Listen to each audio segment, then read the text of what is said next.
Rahvusringhäälingus oli täna külas tööandjate ühisus.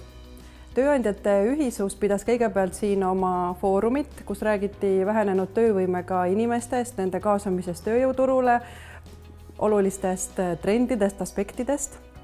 Hiljem tegime tuuri Rahvusringhäälingu kahes majas, uudistemajas ja raadiomajas. Käisime Aktuaalse Kaamera stuudios. Teleuudiste juht Liisu Lass näitas meile Aktuaalse Kaamera uut, modernset, suurt, ägedat stuudiot. Näitas, kuidas erinevad uudistelugejad seal oma tööd teevad ja põhjalikumalt rääkis sellest, kuidas viipekeelsete uudiste lugejad oma tööd teevad ja millised nüansid seal juures on ja võib-olla mõned huvitavamad kogemuslood sellest.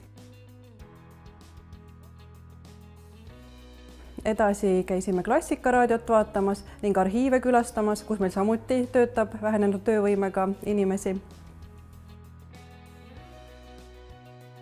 Ma loodan, et kõigil oli väga huvitav ja tore päev, vähemasti inimeste pilkudest, rahulolevatest pilkudest nii tundus.